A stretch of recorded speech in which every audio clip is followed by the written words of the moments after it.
여러분, 잠시 눈을 감고 1593년 6월의 어느 축축하고 비릿한 밤을 상상해 보세요. 진주 남강의 물결은 오늘따라 유난히 검고 깊습니다. 성을 함락시킨 왜군들의 승전 축제가 한창인 촉성루 주변은 술 냄새와 피 냄새, 그리고 거친 노랫소리가 뒤섞여 소란스럽지만 그 공기 밑바닥에는 차마 가라앉지 못한 죽은 자들의 원혼이 서려 있죠. 그런데 여기 한 여인이 서 있습니다. 화려한 기녀의 차림새를 하고 있지만 유독 눈에 띄는 기괴한 모습이 하나 있습니다. 바로 그녀의 10손가락 마디마디에 꽉 끼워진 10개의 두꺼운 가락지입니다. 아니, 저 여인은 왜 손가락마다 가락지를 끼웠을까? 사치스러운 취향인가? 라고 생각하셨나요? 아닙니다, 여러분. 이건 패션 아이템이 아니라 한 남자를 절대로 놓치지 않겠다는 섬뜩하고도 처절한 수갑이었습니다. 깍지 낀 손이 미끄러지지 않도록 기름진 외장의 갑옷을 뚫고 그를 지옥까지 함께 끌고 내려가겠다는 서슬 퍼런 결기였던 셈이죠. 요즘 말로 하면 목표물을 확실히 제거하기 위해 온몸에 센서를 부착하고 돌진하는 정밀 타격. 미사일 같은 절실함이랄까요? 오늘 우리가 만날 이야기는 바로 이 10개의 가락지에서 시작되는 역사상 가장 치명적인 데이트 이야기입니다. 이야기에 본격적으로 빠져들기 전에 잠시 안내 말씀드릴게요. 저희 채널 위인 일기는 역사의 책장 속에 박제된 인물들을 오늘날의 감각으로 생생하게 되살려 여러분께 배달해드리고 있습니다. 지금 이 흥미진진한 이야기가 마음에 드신다면 구독과 좋아요, 알림 설정까지 꼭 부탁드릴게요. 그리고 오늘 여러분의 소중한 의견을 듣고 싶습니다. 지금 이 방송을 어디서 듣고 계시는지, 그리고 연령대는 어떻게 되시는지 댓글로 남겨주세요. 저는 서울 마포에서 듣고 있는 30대 프리랜서입니다. 라고 남겨주시면 저희가 시나리오를 집필하는데 큰 힘이 된답니다. 자, 그럼 다시 1593년 그 운명의 바위 위로 돌아가 볼까요? 여러분, 이번 사건의 상대역인 일본 외장 계야무라 로쿠스케라는 인물을 아시나요? 일본 측 기록에는 귀신을 잡는 용사라고 불릴 만큼 무예가 출중했던 인물로 묘사됩니다. 요즘으로 치면 특수부대 출신의 엘리트 장교이자 수많은 실전에서 살아남은 베테랑 CEO 같은 존재였죠. 그런 그가 왜 하필 그날 밤 논계라는 여인의 부름에 그토록 쉽게 응했을까요? 상상해보세요. 피비린내 나는 전쟁터에서 마침내 승리를 거두고 취기가 적당히 오른 장수입니다. 눈앞에는 조선에서 제일 까는 미색이라 소문난 여인이 생긋 웃으며 손짓을 합니다. 그는 아마도 이 전쟁의 승리자가 얻는 당연한 전리품이라고 생각했을 겁니다. 하지만 그건 그의 인생 최대의 오판이었죠. 주식으로 치면 상한가인 줄 알고 전 재산을 몰빵했는데 알고 보니 상장 폐지 직전에 가장 위험한 작전주였던 겁니다. 그가 논개의 손을 잡고 강가와 바위로 향할 때 그는 자신이 밟고 있는 바위가 저승길의 레드카펫이 될 줄은 꿈에도 몰랐을 거예요. 여러분, 요즘 연애 예능 보면 맥이라고 부르는 강력한 출연자가 등장하잖아요. 논개는 그날 밤 진주성 전투라는 비극적인 서바이벌 게임의 판도를 완전히 뒤집어버린 맥이었습니다. 일본군 입장에서는 승전 파티였지만 논개에게 그 자리는 사랑하는 사람들과 나라를 잃은 슬픔을 복수로 갚아줘야 하는 킬링필드였으니까요. 두 사람이 바위 끝에 섰을 때의 분위기를 한번 그려보세요. 로쿠스케는 승리감에 취해 이 여인이 나에게 반했구나 라고 착각하며 흐뭇한 미소를 지었을지도 모릅니다. 하지만 논개의 가슴 속에는 이미 데스노트가 작성되어 있었습니다. 요즘으로 치면 엄청난 스펙을 가진 대기업 CEO가 신입사원인 줄 알았던 라이벌 기업의 산업 스파이에게 완벽하게 당하는 스릴러 영화의 한 장면 같지 않나요? 그녀는 가장 연약한 모습으로 가장 강한 적의 심장부를 파고들었습니다. 우리가 흔히 논개를 의로운 기생이라고 부르지만 사실 역사적 사료와 항서를 깊이 파고들면 그녀의 정체에 대해 아주 흥미로운 이야기들이 많습니다. 전북장수 지역의 전설에 따르면 그녀는 본래 기생이 아니라 진주성 싸움에서 장렬히 전사한 최경의 장군의 후처였다는 설이 유력합니다. 이게 왜 중요하냐고요? 상상해보세요. 남편을 죽인 원수들이 벌이는 잔치판에 남편의 복수를 위해 스스로 기생의 옷을 입고 잠입한 겁니다. 요즘 영화 소재로 쓰기에 이보다 더 드라마틱할 수 있을까요? 내 남편을 죽인 당신들을 용서할 수 없어. 기꺼이 나를 던져 당신을 지옥으로 데려가겠어. 라는 단단한 의지. 이건 단순한 애국심을 넘어선 사랑하는 사람을 잃은 여인의 처절하고도 뜨거운 복수극이었던 거죠. 그녀에게 기생이라는 신분은 목표에 접근하기 위한 완벽한 언더커버 잠입 수사 수단이었던 셈입니다.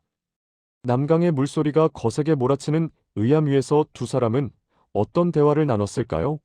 기록에는 남아있지 않지만 우리 상상력을 조금만 발휘해 봅시다.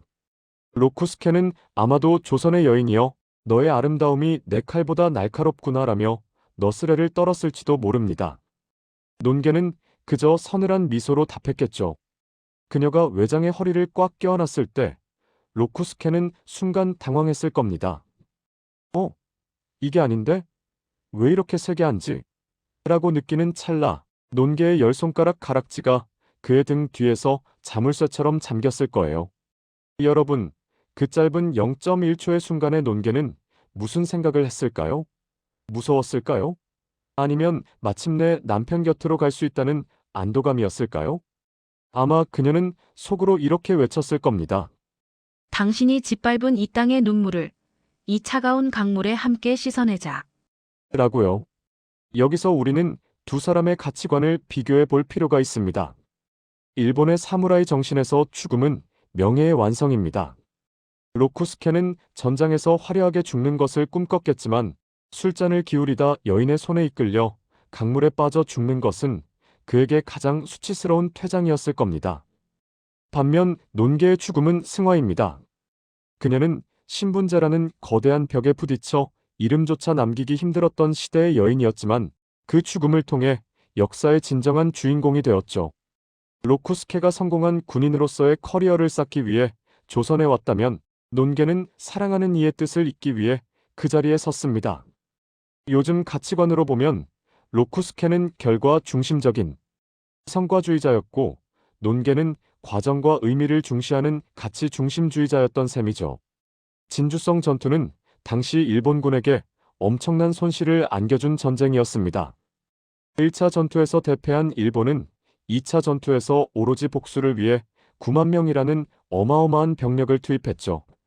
요즘으로 치면 이미 엄청난 적자가 난 프로젝트의 오기 하나로 수조 원의 자금을 추가로 쏟아붓는 것과 같습니다. 결국 진주성을 함락시키긴 했지만 일본군은 얻은 게 별로 없었습니다. 성안의 모든 생명체를 학살하며 분풀이를 했을 뿐이죠.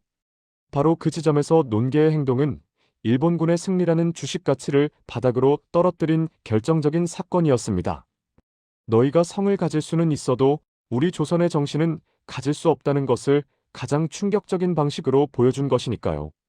투입 대비 산출을 따지는 현대 경제 논리로 봐도 논개의 희생은 일본군의 기세를 꺾어놓은 최고의 전략적 선택이었습니다.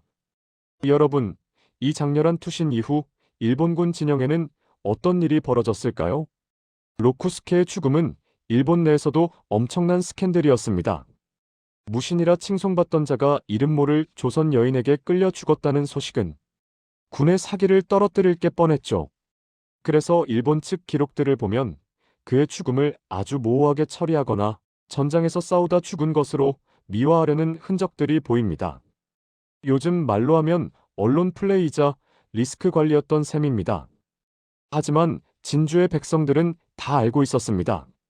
그날 밤 남강이 삼킨 건 한 명의 외장이 아니라 침략자들의 오만함과 무도함이었다는 사실을 말이죠.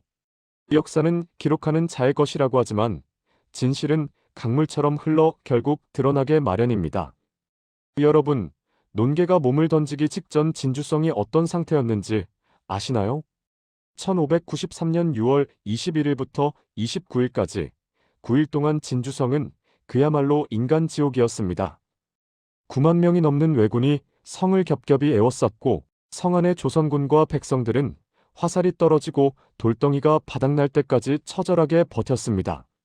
마침내 성이 무너졌을 때 왜군은 성 안의 모든 생명체를 도륙했습니다. 기록에 따르면 무려 6만 명에서 7만 명에 달하는 군인과 민간인이 학살당했다고 해요. 강물은 핏빛으로 물들었고 시신이 강을 메워 물이 흐르지 못할 정도였다고 합니다. 논개는 그 지옥 같은 풍경을 똑똑히 목격한 생존자이자 목격자였습니다. 그녀가 외장을 안고 뛰어내린 건 단순히 개인적인 복수가 아니라 억울하게 죽어간 7만 영혼의 통곡을 대신한 처절한 일격이었던 겁니다. 논개의 곁에는 그녀의 정신적 지주였던 남편 최경의 장군만 있었던 게 아닙니다. 당시 진주성을 지키던 창의사 김천일, 충청병사 황진 등 수많은 영웅이 함께 피를 흘렸죠. 특히 최경의 장군은 성이 함락되자 살아서 욕을 보느니 차라리 죽어 충절을 지키겠다며 남강에 몸을 던졌습니다. 이 광경을 지켜보던 논개의 심정은 어땠을까요? 요즘 말로 하면 멘탈 붕괴가 올 법한 상황이지만 그녀는 오히려 더 차갑게 가슴을 가다듬었습니다. 남편과 함께 싸웠던 전우들의 시신이 강물을 덮는 것을 보며 그녀는 기생의 옷을 입었습니다. 슬퍼할 시간조차 복수의 계획으로 채운 것이죠. 그녀의 등 뒤에는 이름도 없이 죽어간 7만 명의 백성이 병풍처럼 서 있었던 셈입니다. 다시 그 10개의 가락지 이야기로 돌아와 보죠. 여러분, 그냥 가락지를 끼는 게 뭐가 대수냐고 하시겠지만 이건 굉장히 치밀한 공학적 설계였습니다. 당시 외장들의 갑옷은 비단과 가죽, 쇠붙이가 섞여 있어 매우 미끄러웠습니다. 맨손으로 껴안으면 외장이 발버둥 칠 때 미끄러져 나갈 확률이 컸죠. 논개는 생각했습니다. 내가 죽더라도 이 자를 절대로 놓치지 않겠다. 그래서 손가락 마디마디에 투박하고 두꺼운 가락지를 끼워 깍지를 꼈을 때 손가락들이 서로 맞물려 절대로 풀리지 않는 물리적 잠금 장치를 만든 겁니다. 요즘으로 치면 최첨단 보안 시스템의 생체 인식 이중 잠금 같은 집요함입니다. 그 가락지들은 단순한 장신구가 아니라 자신의 목숨을 담보로 한단 한 번의 체포용 수갑이었던 셈이죠. 얼마나 소름 끼치도록 위대한 집념입니까? 이 처절한 희생은 수백 년 뒤 수많은 예술가에게 영감을 주었습니다. 그 중에서도 변형로 시인의 시 논개는 우리 민족의 심장을 관통하는 구절로 유명하죠. 거룩한 분노는 종교보다도 깊고 불붙는 정열은 사랑보다도 강하다. 아, 강낭콩꽃보다도 더 푸른 그 물결 위에 양귀비꽃보다도 더 붉은 그 마음 흘러라. 여러분, 이 구절 상상해 보세요. 푸른 남강의 물결과 대비되는 논개의 붉은 마음. 요즘 말로 하면 색감의 대비를 극대화한 강렬한 시각적 연출입니다. 변형로 시인은 논개의 죽음을 단순한 자결이 아니라 세상에서 가장 아름답고도 강렬한 예술로 승화시켰습니다. 이 시 덕분에 논개는 우리 마음속에 영원히 지지 않는 꽃으로 남게 된 것이죠. 현대에 와서 논개는 다양한 콘텐츠로 재탄생했습니다. 진주에서는 매년 진주 남강 유등축제가 열리는데 이 화려한 등불들의 기원이 바로 임진왜란 당시 강을 건너려는 왜군을 저지하고 가족에게 안부를 전하던 통신수단이었다는 사실 알고 계셨나요? 또한 영화 논개나 각종 드라마, 뮤지컬에서도 그녀는 단골 주인공입니다. 억압받던 여성이 거대 권력을 응징하는 모습은 오늘날의 걸크러쉬 코드와도 정확히 일치하죠. 요즘 유행하는 복수극 드라마의 원조가 바로 논개라고 해도 과언이 아닙니다. 그녀는 400년 전의 인물이지만 여전히 우리에게 정의가 무엇인지, 진정한 용기가 무엇인지를 알려주는 살아있는 아이콘입니다. 재미있는 사실은 일본 후쿠오카현 히코산에는 게야무라 로쿠스케를 기리는 신사가 있고 그를 효심 깊고 용맹한 영웅으로 숭배한다는 점입니다. 일본의 인형극이나 가부키에서는 그가 농사꾼의 아들로 태어나 무예를 익혀 가문을 일으킨 성공 신화의 주인공으로 등장하죠. 이게 참 역사의 아이러니죠? 우리에게는 극악무도한 침략자이자 여인에게 당한 비겁한 장수지만 일본인들에게 그는 자수성가의 아이콘인 셈입니다. 마치 하나의 영화를 두고 한국 관객과 일본 관객이 전혀 다른 평점을 매기는 것과 비슷합니다. 하지만 분명한 건 로쿠스케라는 거물급 인사가 이름도 없는 조선 여인에게 당했다는 사실 자체가 당시 일본 지배층에게는 엄청난 수치이자 공포였다는 점입니다. 오죽하면 그를 신으로 만들어 그 굴욕을 씻으려 했을까요? 논개가 살았던 시대는 여성이, 그것도 기생이라는 신분이 목소리를 내기란 불가능에 가까웠습니다. 요즘으로 치면 아무런 권력도 없는 사회적 약자가 거대 권력에 맞서 싸운 셈입니다. 그녀는 자신을 묶고 있던 신분이라는 족쇄를 의로움이라는 날개로 바꾸어 버렸습니다. 로쿠스케는 금수저 중의 금수저, 사무라이 계급의 정점에 서 있었지만 결국 흙수저였던 논개에게 패배했습니다. 이건 단순한 전쟁의 승패를 넘어 인간의 존엄성은 신분에서 나오는 것이 아니라 선택에서 나온다는 것을 보여주는 아주 현대적인 메시지입니다. 여러분을 묶고 있는 족쇄는 무엇인가요? 농개처럼 그것을 끊어버릴 용기가 우리에겐 있을까요? 그녀의 투시는 신분제가 지배하던 조선 사회에 던진 거대한 돌직구였습니다. 이제 가장 마지막으로 그녀의 뿌리를 찾아가 봅시다. 논개는 1574년 9월 3일 음력 전북 장수군 장계면 대곡리에서 태어났습니다. 본관은 신안주씨였죠. 사실 그녀는 뼈대 있는 선비 집안의 딸이었습니다. 하지만 아버지가 일찍 돌아가시고 집안이 기울면서 숙부의 잘못으로 인해 어린 나이에 관청의 노비가 되는 고초를 겪습니다. 금수저로 태어나 흙수저로 추락했지만 그녀는 단 한 번도 자신의 운명을 비관하지 않았습니다. 오히려 그 척박한 환경 속에서 꽃을 피웠죠. 논개라는 이름은 그녀의 사주가 갑오년, 갑술월, 갑인일, 갑자시로 온통 갑자가 들어있어 계자를 넣어 지었다는 설도 있습니다. 태어날 때부터 남다른 기상을 가졌던 이 아이가 훗날 역사를 뒤흔드는 여전사가 될 줄 누가 알았을까요? 여러분, 오늘 우리가 함께 나눈 논개와 외장 로쿠스케의 이야기 어떻게 들으셨나요? 한 명은 정복을 위해, 다른 한 명은 지키기 위해 같은 강물에 몸을 던졌습니다. 400년이 지난 지금도 진주 남강은 변함없이 흐르고 있지만 그날의 뜨거웠던 함성과 비릿한 피냄새, 그리고 두 사람의 마지막 포옹은 여전히 우리에게 질문을 던집니다. 당신은 무엇을 위해 당신의 모든 것을 던질 준비가 되어 있습니까? 논개의 가락지는 단순한 보석이 아니라 우리 역사에 새겨진 굵은 인장입니다. 로쿠스케의 화려한 갑옷은 녹슬어 사라졌지만 논개의 붉은 치맛자락은 여전히 우리 가슴 속에서 펄럭이고 있죠. 오늘 위인 일기와 함께 해주셔서 진심으로 감사합니다. 여러분, 오늘 하루도 논개의 기계처럼 당당하고 지혜롭게 보내시길 바랍니다.